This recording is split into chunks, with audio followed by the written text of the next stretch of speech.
저는 충북 보은 태생입니다. 보은에서 태어나서 사촌 형들이 직원이셨어요. 그래서 형님들 따라서 어렸을 때 모르고 이제 그 묘지 따라다니고 어렸을 때부터 염하는 거 보고 컸습니다.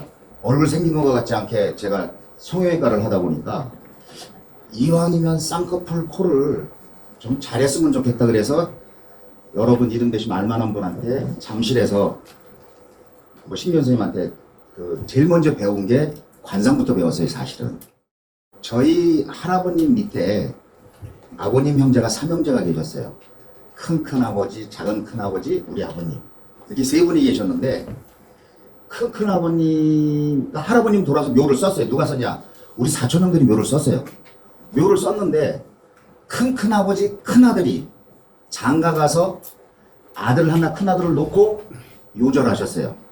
한 번 그랬으면 그러려니 하는데 둘째 큰 아버지, 큰 아들이 역시 장가 가서 아들 하나 낳고 돌아가셨어요. 그럼 세 번째 우리 아버지도 장가 가서 형님이 돌아가셔야 되는데 첫째, 둘째는 그런데 세 번째는 우리 아버님이 41살에 돌아가셨어요. 아버님이. 그래서 어렸을 때 굉장히 그게 좀 자라면서 아버님 소리를 못 해봤으니까 그게 조금 이제 마음에 좀 남았었어요. 나중에 이제 커서 제가 풍수를 하고 나서 이장을 하려고 보니까 정말 비속비토에 오왕자윤하고 흙이 너무 좋아요. 잘 썼어. 할아버지 묘를. 근데 뭐에 걸렸냐?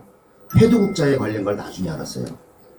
오늘 시간이 되면 잠깐 설명해 드리는데 회두국자는 사람이 살아서든 죽어서든 머리를 두지 않는 세 방향이 있어요. 이 회두국자에 걸리면 지금 여러분들이 주무시는 침대에 여러분이 두는 머리가 회두국자에 걸리면 일단 장손이 패절해요. 일이 잘 안 됩니다. 아니면 그 회두국자에 걸리면 뭐 아버님이 먼저 돌아가시고 어머님하고 합장을 해야 되는데 합장도 할 수가 없어요. 그래서 아무튼 그렇게 크면서 이제 성형외과를 하면서 그때 이제 처음으로 우리가 여러분 아시는 명리학을 이제 빠지기 시작을 했죠. 쭉 하다 보는데 마지막에 풍수가 생각이 나더라고요. 그래서 그 당시에 동아일보에 릴리안투라는 사람들의 광고가 나왔어요. 상해에서 건물을 반드시 지으려면 풍수사에 자문이 있어야 돼요. 그래서 그 릴리언투한테 Dear Ma'am 하고서 이메일을 썼어요. 내가 당신한테 풍수를 배우러 가겠다. 물론 그 전에 한국에서 유명하신 분, 여러분 들으면 다 아실 분들한테 제가 성형외과를 하니까 각자 개인한테 찾아갔어요. 여기 한국 유명하신 분들한테. 그 당시 우리나라는 음택이라고 그래서 돌아가신 분을 조상님을 잘 모셔서 동기가목론에 의해서 자손들이 발복하는 걸 해서 주로 음택이 발전을 했어요. 그런데 음택이 발전했는데도 불구하고 양택을 음택으로 쓰다 보니까 맞지가 않는 거예요. 근데 양택 전공하신 분이 별로 없었어요. 그래서 릴리언트한테 가서 직접 사사를 받았습니다. 근데 가서 처음부터 놀란 게 영어로 강의를 하는데 전 세계에서 와 있는데 2층 소리를 하는데 2층이 도대체 뭔지를 모르겠는 거야. 나중에 알았어요. 한 3일째 지나 그게 주역이란 말인데 한자로 하니까 우리가 쉽게 하는 뭐 북적 감, 고운, 리 이거를 중국말로 영어로 쓰시니까 못 알아듣겠다. 그러니까 결국은 식사할 시간도 없더라고요. 아무튼 배워갖고 왔습니다. 와서 이 양택을 좀 해야 되겠다 그랬을 때 그때 동방대학원대학교 총장님이 저희 성형외과를 찾아왔어요. 제가 이제 성형외과를 한 26년을 했는데 오셔가지고 동방대학원대학교에 오픈을 하니 그때 학과 이름은 미래예측학과입니다. 거기 와서 지금 주임 교수를 좀 맡아달라고 부탁을 하시더라고요. 그래서 그때부터 이제 풍수를 시작을 했습니다. 유일하게 그 당시에 시작하면서 우리 총성학 교수님하고 서랍을대 강의도 했었고 그러다가 이제 서랍을대에서 강의도 같이 하고 동방대 강의하고 그때부터 이제 동국대도 강의 나가고 강의 다녔습니다. 제가 작년까지는 서울사이버대학교 부동산학과에서 풍수 강의를 했습니다. 그런데 한갑이 되면서 이제는 진짜 많이 벌었으니 나도 이제 봉사를 해야겠다 그래가지고 성형외과 문을 닫고 19년도죠. 제가 연천군 보건의료원 원장 공무원 생활을 들어갔습니다. 4급 서기관으로. 그래서 벌써 5년이 지났어요. 그래서 공무원은 임기제예요, 저는. 그러니까 계약직이에요. 그래서 5년 계약하고 임기가 끝났어요. 한갑 때 분위기 좋게 딱 갔는데 가자마자 돼지열병 생겨서 76군데 초소 만들어서 소독하고 끝나서 쉬려고 그랬더니 바로 코로나 생겨서 엊그제 끝날 때까지 코로나 때문에 죽을 똥을 쌌어요. 그래서 이제 5년이 끝나서 쉬어야 되겠다 했더니 여 단양군, 제가 충북 보훈이다 보니까 단양 군수님하고 부군수님 오셔가지고 단양에서 근무하라 그래서 그저께 단양 가서 이삿짐 날려주고 아침에 이렇게 깨재지하고 올라왔습니다. 그 책자에 보시면 현공푼수라고 이렇게 돼 있습니다. 보시면 우리가 명리하다 보면 다 알죠. 태어나면서 바꿀 수 없는 거를 숙명이라고 그래요. 바꿀 수 있는 거를 운명이라고 합니다. 여러분 다 아시니까. 그래도 풍수 초보자가 있을까봐 들으신 분은 그냥 이해하시고 처음 듣는 분을 위해서 강의를 할게요. 자, 숙명은 바꿀 수 없어요. 그래서 아무리 하리수가 여성이 된다 하더라도 임신 못합니다. 그게 숙명이에요. 세조가 왕이 돼서 제일 먼저 한 게 뭔데?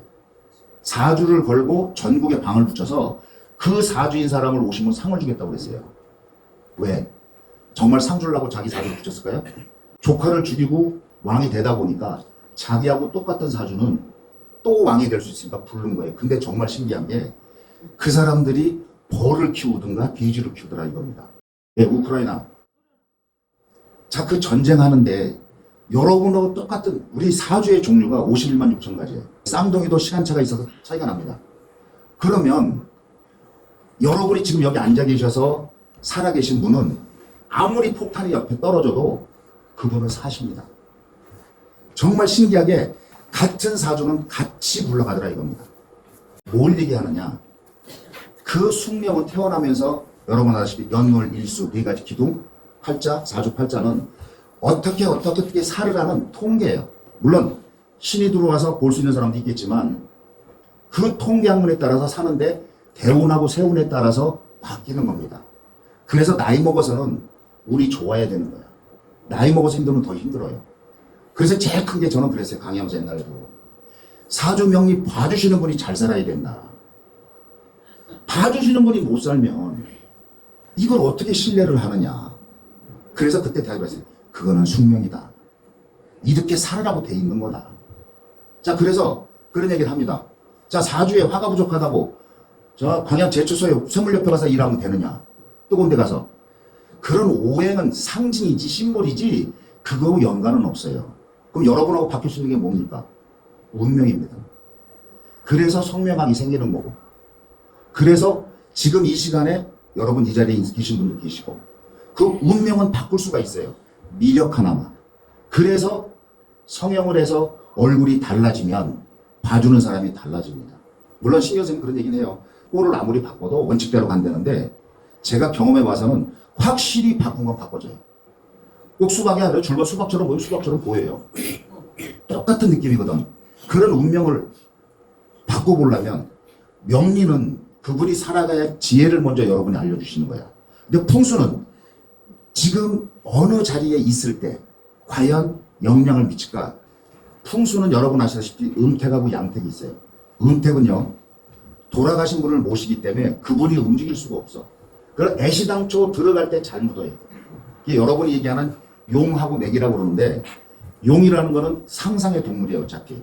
즉, 그 산은 변화무쌍하다 그래서 그 처음부터 용이라고 불렀어요. 그러다 보니까 용이라고 불렀는데 자, 동쪽 산이 멋있다. 이런 건 다 알아들어. 그쵸? 북쪽 산이 멋있다. 다 알아들어. 근데 북쪽이란 말을 우리는 감이라고 불러요. 조금 유치하지만 아, 감령이 참 수려합니다. 그러면 누구만 알아들어? 풍수 하시는 분만 알아들어. 그러다 보니까 이 용어라는 자체가 어렵습니다. 근데 사실 그렇게 크게 많지는 않은데 그러다 보니까 음택하는 주로 우리나라에서 했던 음택은 지금 이제 화장으로 많이 바뀌었으니까 화장은요 처음에 떼기 시작해서 열이 한 450도 올라가면 우리 몸에 있는 유전자가 바뀌기 시작합니다. 그래서 한 번 순간적으로 최고로 올라갈 때가 900도가 올라가요. 그 국가수에서 450도 넘어가 900도가 되면요 우리 모든 유전 형질이 바뀝니다. 바뀌다 보니까 동기가목론이 통하지 않은 거야. 물론 그 동기가목론이 기초입니다. 풍수는. 자, 아버님이 뭐 이럴 수 있을 거예요. 여러분이 주무시다가 아, 우리 아들이나 며느리가 막 눈에 보일 때가 있어. 우리 손몽이라고도 하지만 미리 느낌이 오는 것처럼 그런 감을 잡을 수 있는 거거든요. 자, 그렇다고 그러면 돌아가신 분은 어차피 많이 풍수 쪽에 많이 보신 분들이 자리를 잘 잡으세요. 우리 특히 총동학 교수님이 아주 잘 잡아주시는데, 양택은 그게 아니에요. 양택은 지금 여러분이 아침에 문을 딱 열었을 때 꽃향기 냄새가 나고 정말 좋은 향기가 나고 학군이 좋고, 당연히 현찮은 아파트인데 아파트 값이 비싸요. 파락군이 왜 비싼데? 만약에 내가 아침에 일어나서 문을 열었는데 배추 썩는 냄새가 나고 안 좋은 냄새가 난다면 그 아파트가 비쌀 수는 없어. 하나만 예를 들을게요. 처음에 결혼하다 보면 물론 이제 부모님 재산 받아서 좋은 데 살 수도 있겠지만 대부분 전세 살잖아요. 근데 그 전세집에 어느 집은 거기 왔다 꼭 집 사서 가. 그런 집이 있어요, 정말. 부동산 해보면. 또 어떤 집은 거기만 들어가는 집은 맨날 싸워.